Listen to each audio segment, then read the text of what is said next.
I had immaculately bad timing. I gotta say, it was kind of the beginning of the death of the CD era. I mean, in the beginning of the record business, it wasn't about selling records; it was about selling Edison phones. You were selling the device. One side was kind of the punk and noise bands, and the other side was what was referred to as the new sincerity bands at the time. Hey, welcome to another episode of In the Chair. Today we are in the chair with Jeff Smitty Smith. He is the owner of Saustex Records, a label based in San Antonio, and a long time member of the Hickoids, a cowpunk band that is both of those things. Although based in San Antonio, I ran across Smitty working with him in Austin, which is kind of, I think, a second home for him. So, Smitty, thank you for joining us here in the chair. It's absolutely my pleasure, Wiley. It's nice to see you. Uh, yeah, I recall going to Hickoid shows in the early to mid '90s, give or take, and you had the machine going earlier than that. Can you tell me a little bit about how you just got started into music in San Antonio and how it branched over to Austin back in the day? Sure. Well, to start with, my older brother was a musician. Barry Smith. He played in a band called the Crayolas, who are still around today. Hector Saldana, he and his brother David Saldana. They're a few years younger than Barry, but and Barry was 10 years older than me.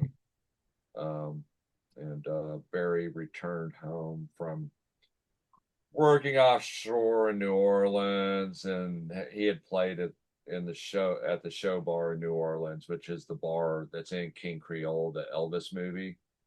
And he was like playing 5 sets a night, backing up Fats Domino and people like that. And anyway, but his life kind of bottomed out, I guess, a little bit. So he was back home. This had been 1974 or so, and he began playing with the Crayolas, and I was really just first starting to get into rock and roll. Really, I mean, when I was a very, when I was 4 or 5, both my brothers were still living at home, and um, my oldest brother Martin, who's still alive, thankfully, he was the Beatles guy, and Barry was kind of the Stones guy, but Barry, he used to play Captain Beefheart and stuff for me when I was 4 or 5 years old. I think "It's a Blimp" was my favorite song. I was about 5 years old. It's kind of novelty sounding within the Beefheart catalog on Trout Mask Replica. So, but anyhow, so they both left home. Martin went in the army.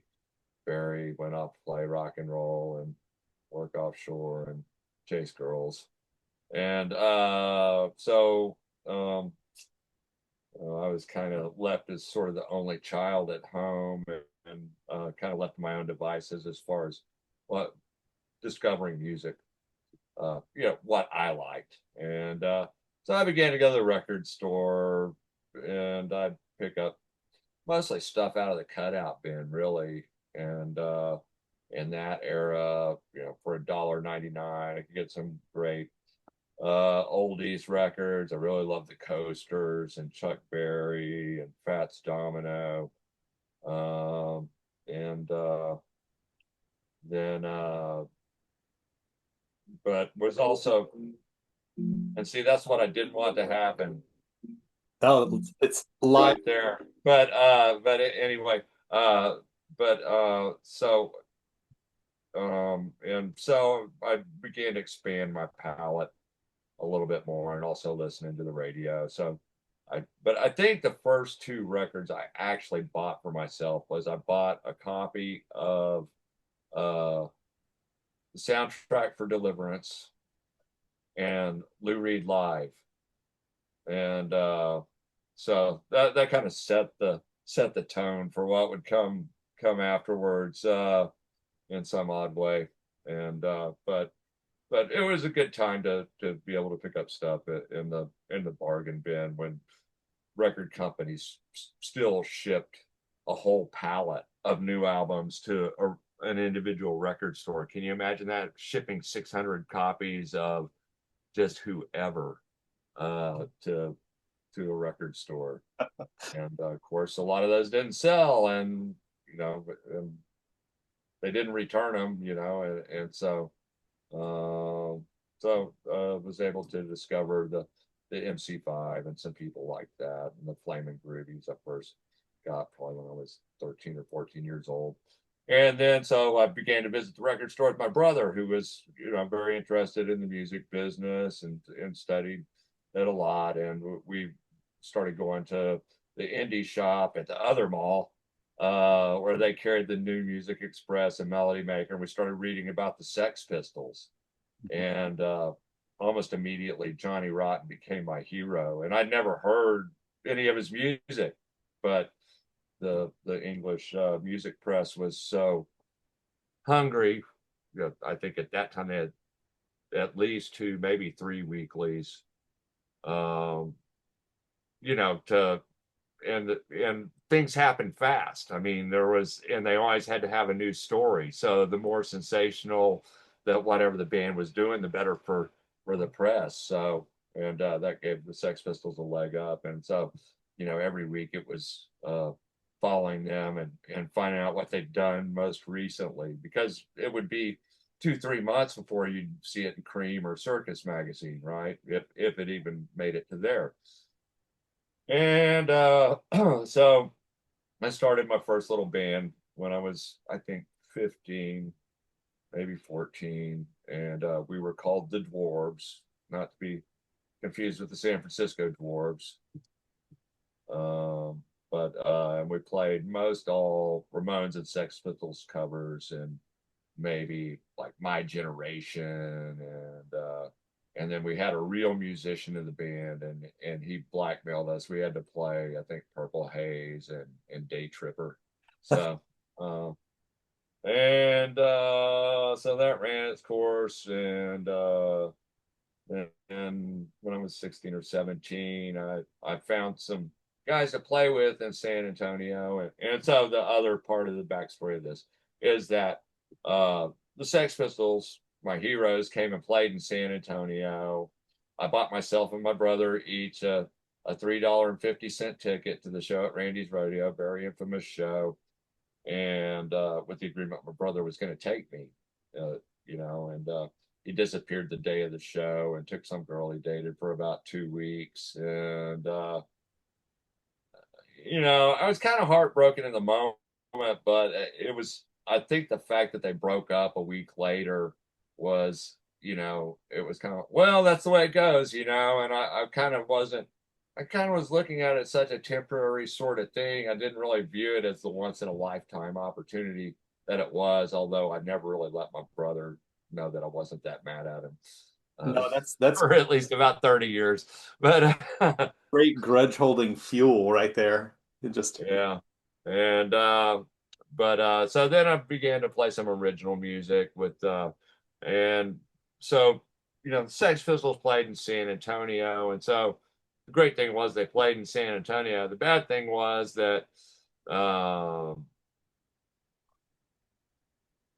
Raul's Club opened in Austin later that month, and everybody in San Antonio that wanted to play underground music went to Austin.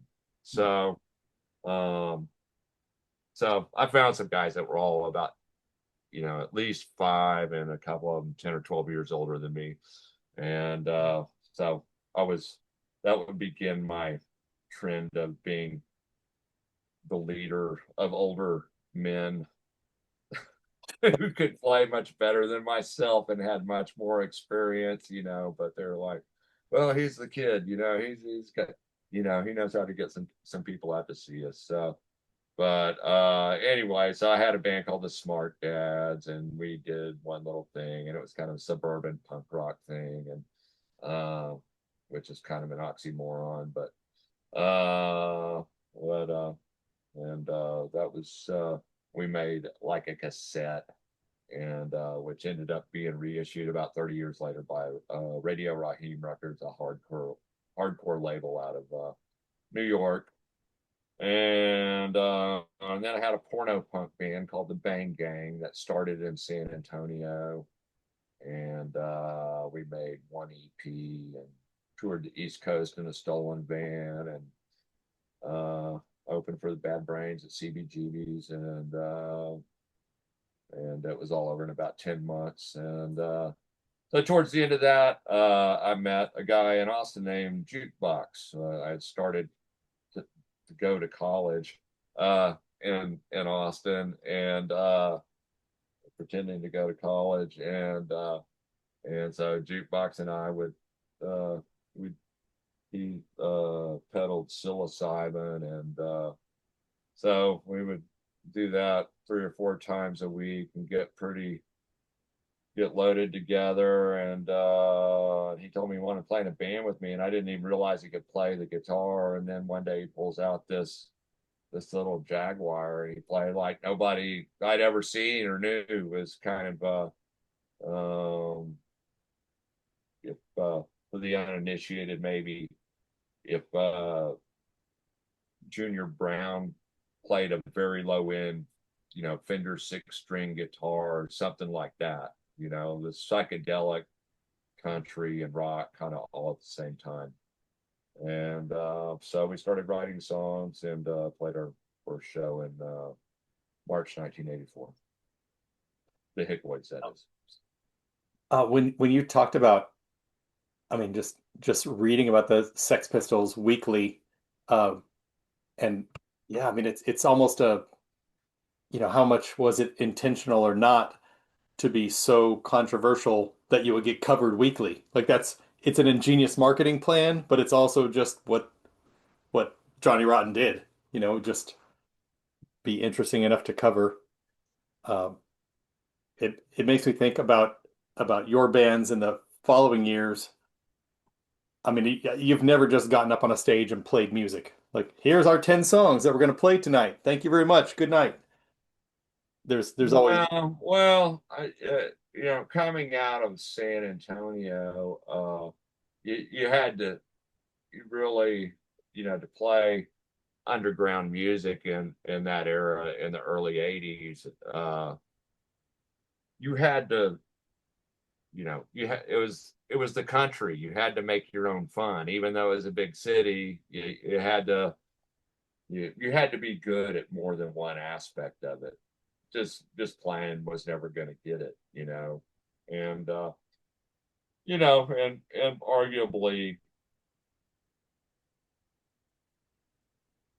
you know I didn't develop my musical skills as well as I should, or my songwriting skills as well as I should have. And if I would have really thought that all of this was still going to be relevant to some subset of people 40, 45 years on, I probably would have worked harder at those two things. But it was just very in the moment. And I guess that was kind of my takeaway from how brief the Sex Pistols career was, is how big an impact they made in how short a time.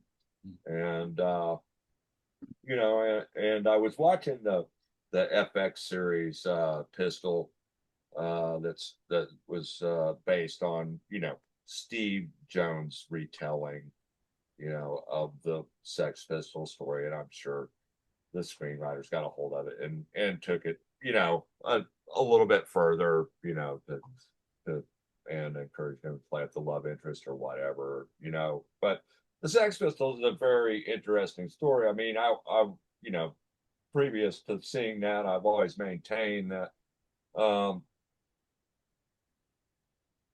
if everybody has nothing but good things to say in a rock and roll documentary or biography, then at least half of them aren't telling the truth.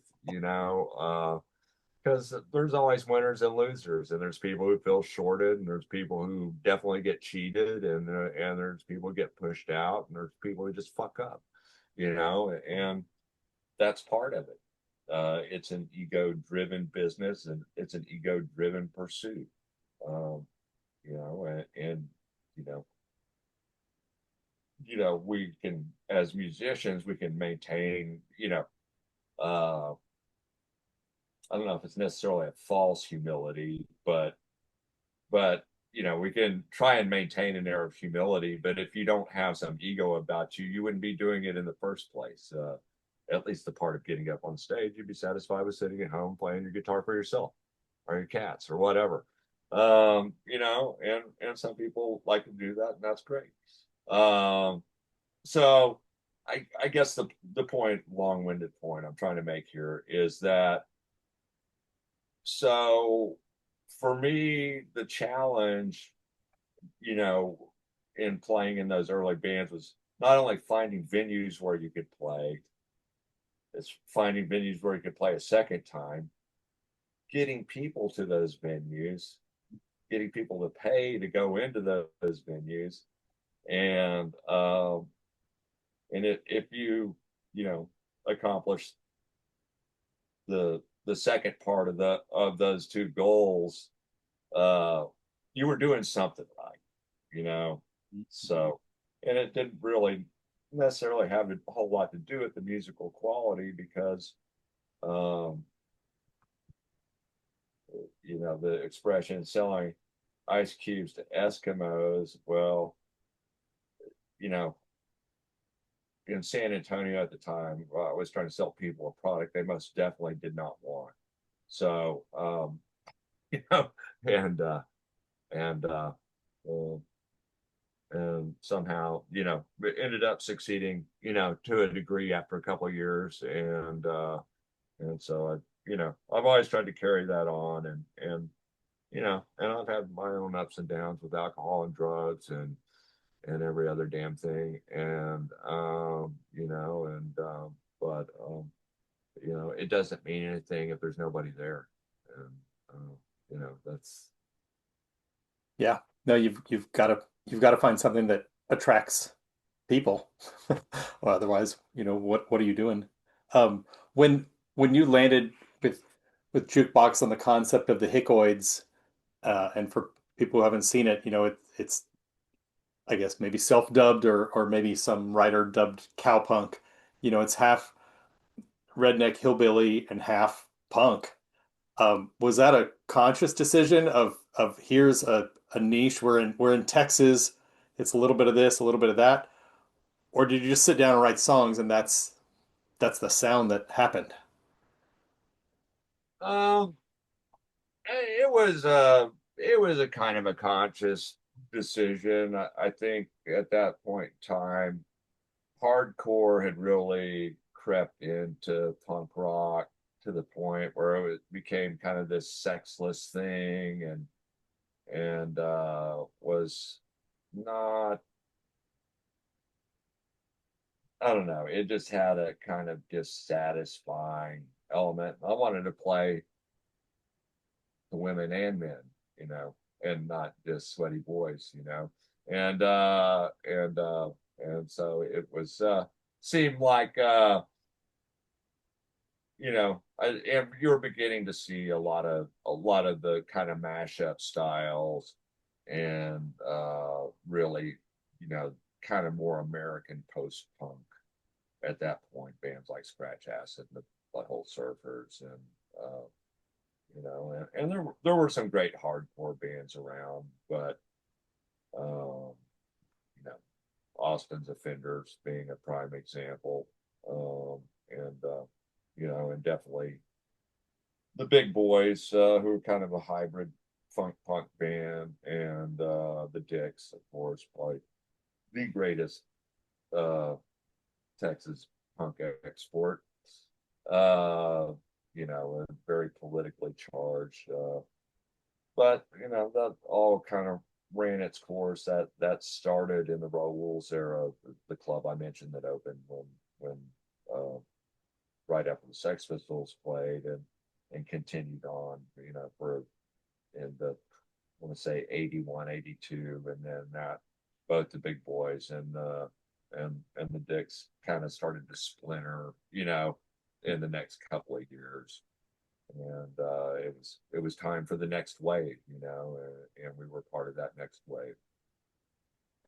Is that as that next wave happened, is that when you branched out and started Saustex? Was it to release the first Hickoids album? I just realized I have no idea when or how that started. No, I had a different label at that time. It was called Taco Mzuri, which is means nice ass in Swahili.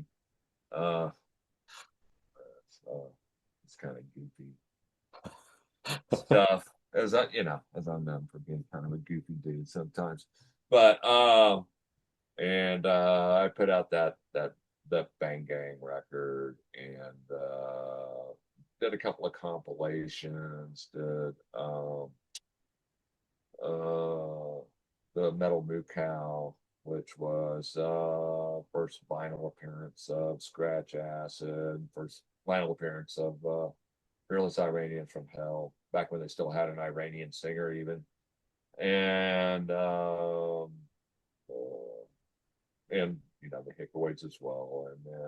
And then that was followed up a year later by a compilation called Bands on the Block, which had one side was kind of the punk and noise bands, and the other side was what was referred to as the new sincerity bands at the time, Zeitgeist, the True Believers, um, and kind of all that ilk.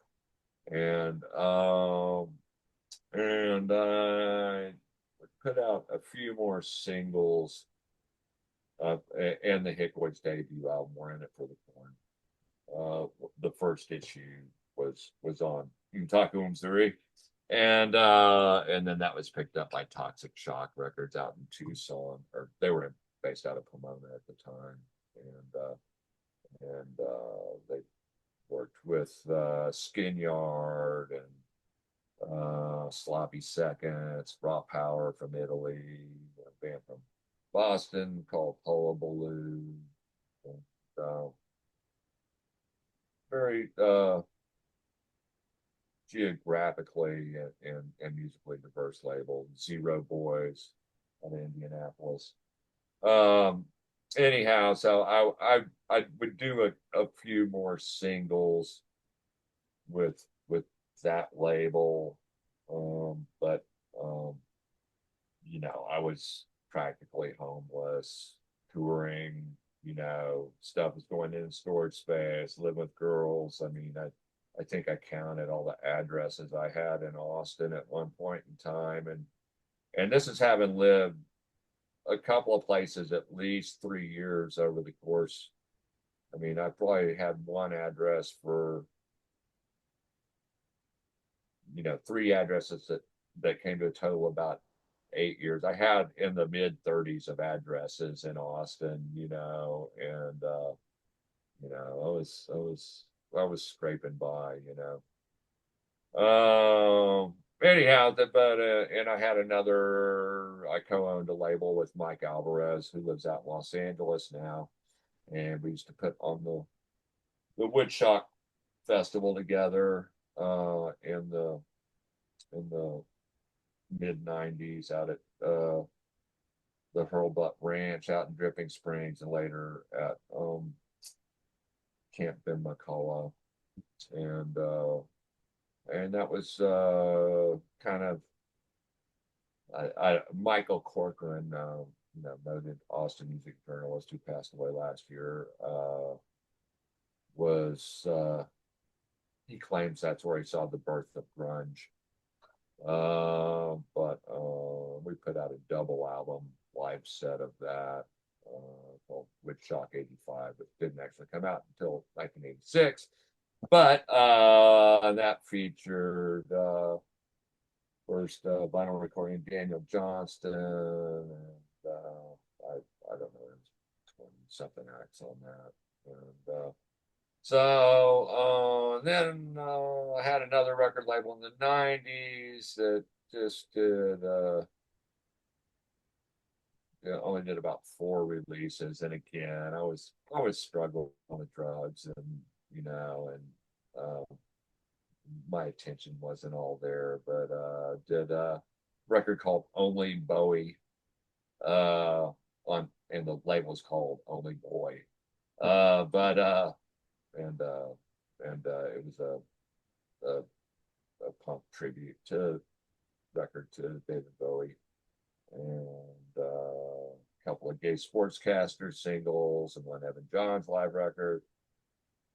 And anyway, I finished bottoming out on drugs towards the end of the 90s, and finally got sober in 2002 and found myself working a construction job building nightclubs out in the panhandle of Texas. And I was had a few $1,000s in my pocket, and my friend Stevie Tombstone had said, "Hey, I got this album finished. I need a way to put it out." And so um, that was the birth of Saustex Records. With with those with the albums that you released, I mean, a lot of singles and this and that. What was what was a typical pressing? I mean, people were buying physical music more than, would you just make 100 and hope you sold them all, or were there some bigger sellers that were hundreds or a couple thousand, or Um, yeah, we don't. Back then, we would always make at least 500 or 1,000 or whatever it was. And you know, I don't have any notable stock of any of that stuff left. But yeah, I guess even late 90s, if you were going to press a CD, it didn't make sense to do fewer than 1,000 economically. Well, yeah, because it was 600 or it was $800 to print 1,000 or $700 to print 500. So you're like, why not? I mean, and you could get that economy of scale, if you did actually come up with a winner. And of course, it's a lot cheaper to mail stuff out then too. You could mail out promo copies, hard promo copies for a couple of bucks, and now it's $5 just to get anything in the mail. And so you have a solid sons of bitches won't leave me alone, Wiley. But When you run a popular record label and you're about to go on tour across the world, people want to uh, talk to you. yeah, that I guess they figure that's the bill collector. They figure they better get to me in case something happens to me out there. But so, uh, but the and but as the sauce tech, so I had immaculately bad timing. I gotta say, it was kind of the beginning of the death of the CD era, and in the beginning of the streaming era, and I can bitch for hours about my feelings about streaming, etc. But um, you know, Um, it's part of the evolution, and so. But I'll keep doing stuff the old way. So yeah, with no, it is easy to talk about so much that isn't as good as it used to be, because there's a lot of that, just streaming and gentrification of definitely punk rock neighborhoods and this and that. Um, so you've put out a lot of records of your own and of other people's. Was it, do you have and, like, and I have put out probably, I don't know, maybe 120 titles on Saustex now. So yeah, it's a yeah, it's still busy. Have you had, is there one in particular that you put out that you thought might have done okay, and it just sold like crazy, and maybe the band picked up even more than they expected they would? What I'm asking um, is people out there. well, Pinata Protest, I knew that they were going to do well. I mean, I think that they were, you know, even though they were very green and not fully formed, and but I knew that they were going to catch fire if they kept playing, and they have. I will say there's been a lot of disappointments. There's stuff I felt like should have done much better.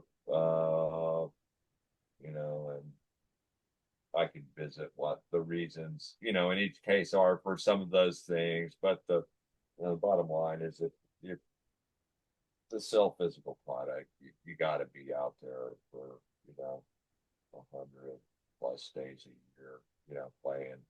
The, the math is real easy to do. If you got a band, you never leave Austin and you play in front of 75 people and it's 50 of the same people every time. And one out of four of those people buys a record, out of your hardcores and whatever else, you're going to sell less than 100 records. I mean, and Just it's the math. I mean, I don't have an algorithm for it or anything, but I just know from you know my own experience selling off stage and the you know retail end of it is not what it was because there is such an overwhelming volume of product out there, and shelf space is precious. It costs $1 a unit just to ship something both ways, so nobody's going to order anything they don't think they're something they think they're not going to sell, right? You know, so I don't know. It's a on the one hand, I kind of buy the line of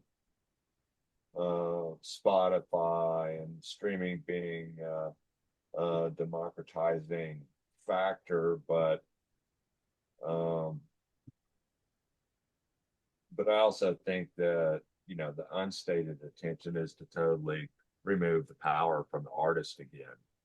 You're back to the beginning of the record business. I mean, in the beginning of the record business, it wasn't about selling records. It was about selling Edison phones. You were selling the device. It didn't matter what was on the record. You were just happy that you didn't have to listen to the person that you lived with in the farmhouse or wherever, or in your crowded tenement, just any sort of break. And so the point being, is that over, then came the rise of the the clear channel radio stations, and you developed legitimate radio stars, and those people could command something from their recording contracts, and then sound and movies, and then post-war people had you know spare income and to spend on lots of records, and you witness the birth of the really become the really big labels, and in some cases founded by artists and songwriters, and that gravy train lasted through the CD era, and but then it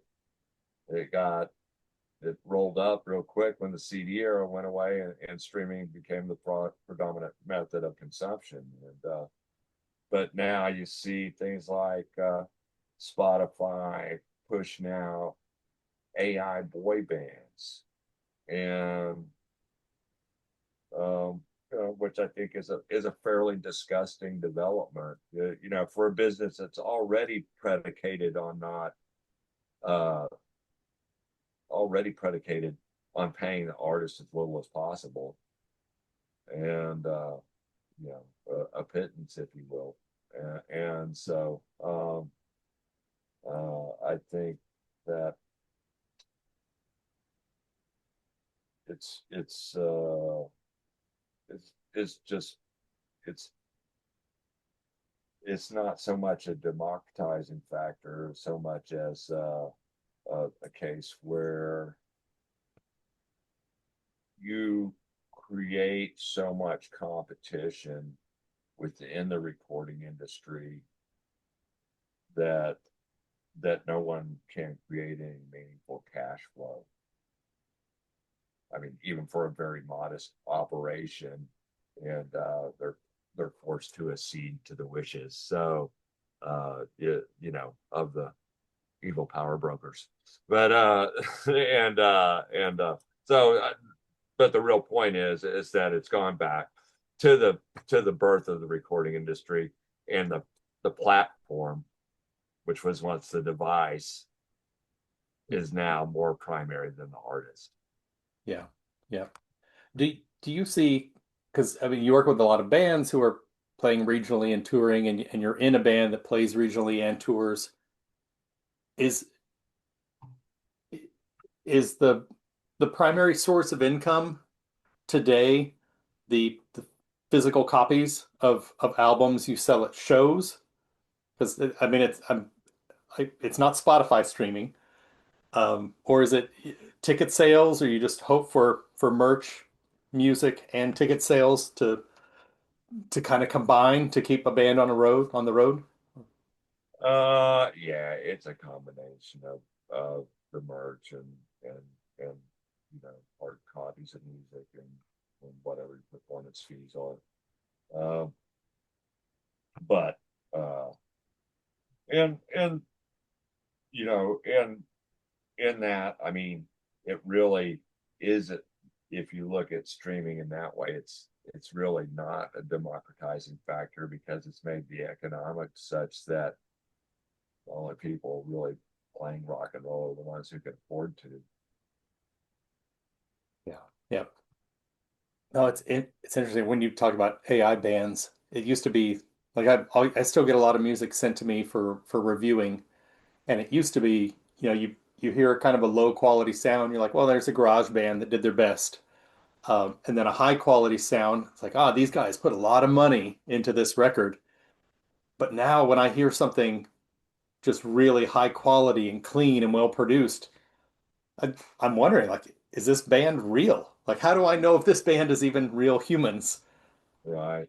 Or if, it's one thing to throw a drum machine instead of acoustic drums behind a pop artist, but are these melodies human created? Or did anybody actually play a keyboard in this? There's there's not really a way to know, uh, which does make it Yeah. refreshing to go to live shows, at least still. Well, and beyond that, I mean, beyond whether or not the music is uh, generated in a non-human way is, but really the intent is to get over on not paying any royalties, you know? So, I mean, come on, man. It's to quote Joe Biden, come on, man. uh, I don't know. It's a fucked up world, and well, just got to navigate it as best we can. Yeah. But but Well, in the vein of ideas to keep things fresh, I'd love to hear you talk a little bit about the corn pound. Um, you kind of, you've got a store and a studio and a performance area. Um, what is that for those who aren't familiar with it, and the what has? corn pound is a magical place full of fascinating people. It's a little spot I got on the northeast side of San Antonio. We have a record store called Flagship Records and a recording studio, the Jet Bass Studio, that's named in honor of my brother Barry. That was his stage name, is Jet Bass. He's a bass player and keyboardist. and got some rehearsal spaces and a venue space there as well, and a couple of nonprofits also. Um, Office out of there, and and for me, it's really just about trying to perpetuate, things I love, and you know, pay the overhead, maybe make a little money, and have hopefully have some fun doing it. You know. So Are you interviewing from the Corn Pound Studios right now? no, I'm at my home office today. So Cool. which And is chock full of fucking records. If you would have told 13-year-old me I would ever have as many records as I do now, I would have told you you were fucking crazy. Why would anybody want that many records? And then here I am. I find myself as I age, I ask my friends this of the same age group, if you could talk to 13-year-old you and show them you today, like would they say, "Oh man, you did a lot of cool shit, great job," or like, "What the hell are you doing?" Like what would that kid think of Smitty here and now? Well, now that 13-year-old Smitty, he didn't really have a plan, you know, and um, you know, 15-year-old Smitty didn't really think about what it'd be like to be 20-year-old Smitty, and 20-year-old Smitty didn't think about what it'd be like to be 25-year-old Smitty, and 25-year-old Smitty probably didn't think he was going to live to be 30, and so um,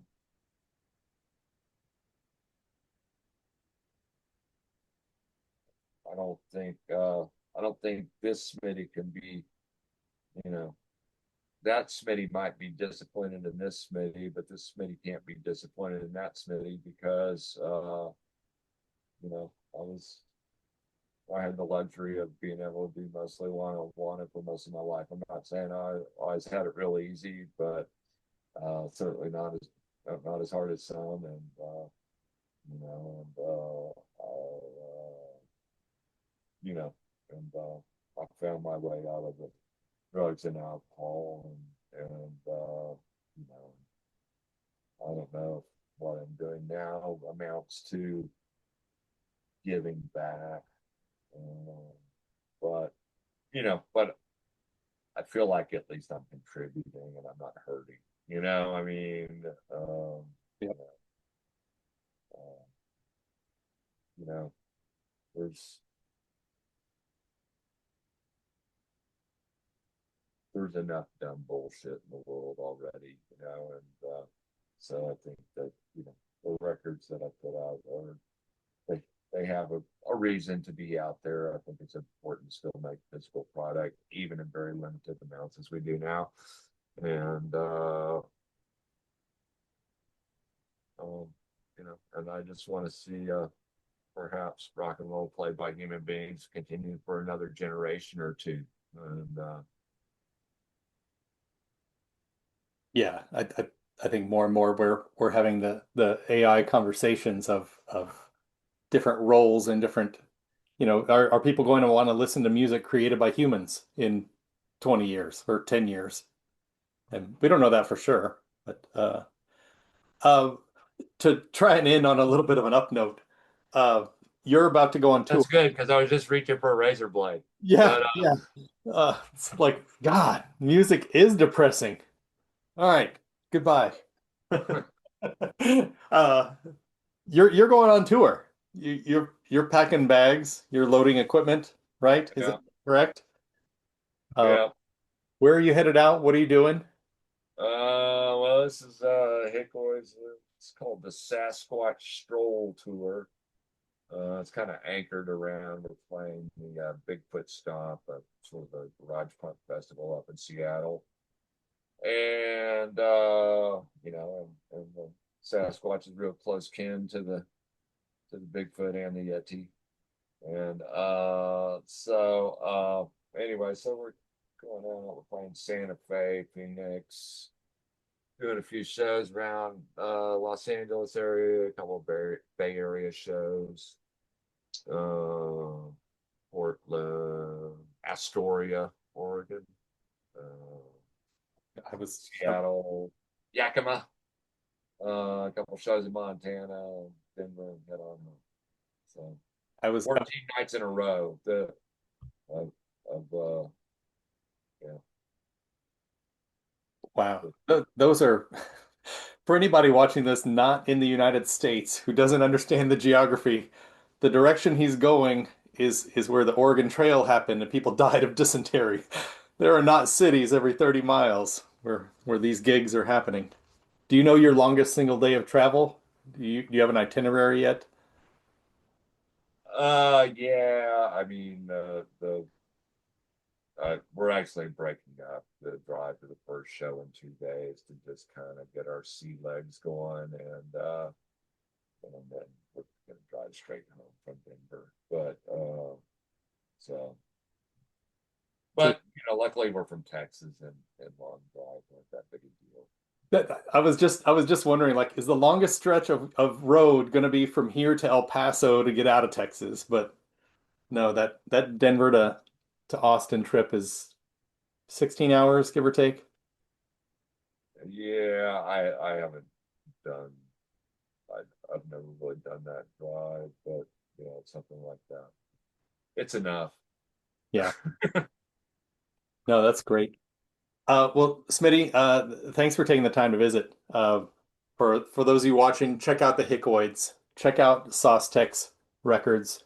If you're ever in the San Antonio area, Google the Corn Pound, flagship records. You're doing a good job on social media of when you all have events. I think you were cooking up burgers and hot dogs the other day.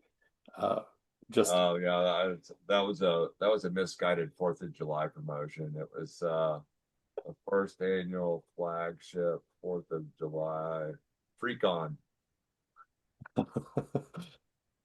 it, I'm We gave away we gave away all the Kid Rock CDs we had in stock to the first three unlucky customers. So I love it. I love it. Did they accept them or did they just frisbee them right on out of there? one kid was pretty excited about his Kid Rock CD. So That's to great. each his own. Uh, That's good. but it tanked for me. Well, cool. Well, thanks again. Good luck on the tour. Drive safe. Thank you, Wiley.